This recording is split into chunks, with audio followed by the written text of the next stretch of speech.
talk about some of the habits that made you a multimillionaire in your 30s. But you talk about like time you wake up, talk about rituals with fitness, talk about business, talk about organization, stuff like that. I'm curious, like, were you always disciplined, or was that bred through football? Where did that sort of mindset come from to get you on the trajectory to start winning in life and business? Sports probably conditioned me to be able to do it, or gave me the idea that I could wake up early. I don't currently wake up early, but I will tell you this, the second I wake up, it is work immediately. Where I remember jumping out of bed like it was Christmas to go get my ass beat all day doing metal buildings because I thought I was gonna build a metal building company. Little did I know how hard that would be. What happened was I had to get a job so I could save up enough money to take my contractor's license test. When that finally got handled, I started the business. It started out small. I had a situation where a guy walked off a job on me and it cost me 30 grand. 30 grand at the time was a lot of money to me. And so I had to take another job while I was keeping the business running. So I'd wake up at 3 instead of 4, work out, and then go do estimates at the construction office of the company I was working for until I won enough work that I thought I could,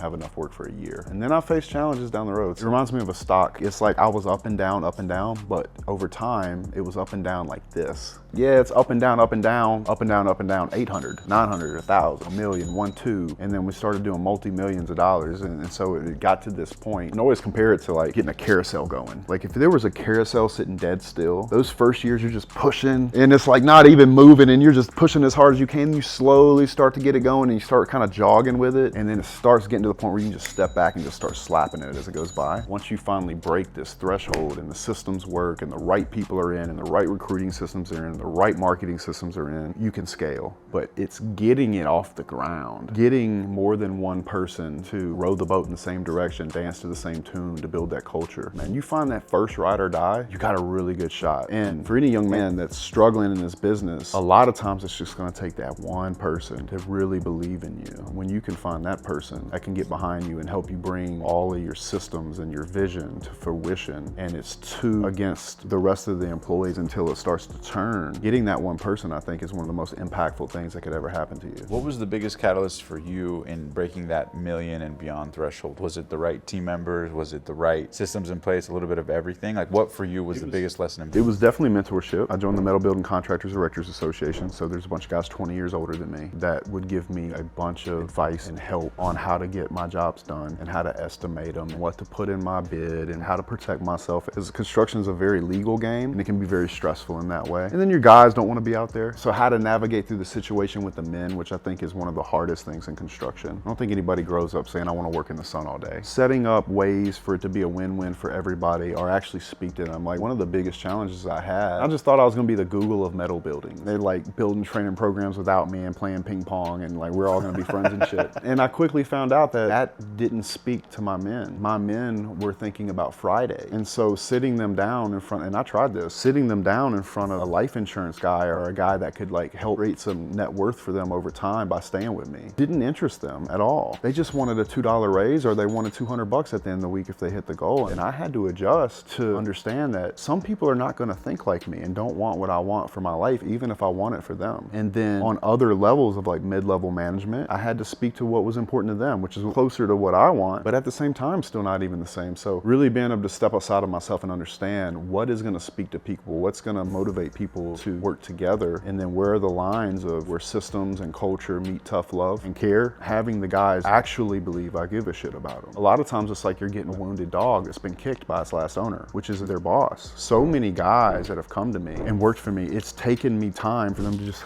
put their hands down. And it's a long-term game. How many years did it take to finally, till you feel like you built the systems from when you started? Just to humanize it, because I know people listening try to get their $1 million businesses up in a year. So for me, every mistake I would ever make would go on a checklist. Anything from something very technical and having a meeting all about that so the guys would remember, hey, the last building was American building, so this is a new core building, the detail's different. Don't get comfortable. Checking the insurance of anybody that's a subcontractor for us and making sure they're up to date, because a guy will get an insurance policy, halfway through the job, he'll let it lapse. You pay him another 500 grand, and guess who pays for that at audit? You do. So it's like these types of things that you don't know until you're like in it or make the mistake the first time. Yeah, or just things with the trucks, like buy 7.3 liter diesel if you can. They're solid. Those 6.4s are gonna break down, or do the racks like this, or do the toolboxes on the side of the truck so they don't have to jump in the back of the truck and they're digging through tools. They can walk right up to it. It saves man hours. Were you naturally organized with systems, or did you bring someone into the business to kind of help you with that? No, so I created all the systems. You know how like you have 10 employees, like 2 of them do all the work? I had systems that were my babies, but only 2 or 3 of them really did all the work for the longest time. Project Process for me was the hardest system we've ever put in, and I always believed in it. But in my head, I thought the guy in the field was gonna sit there with his clipboard and do it. The guy in the field is like, fuck this, Justin, you throw it on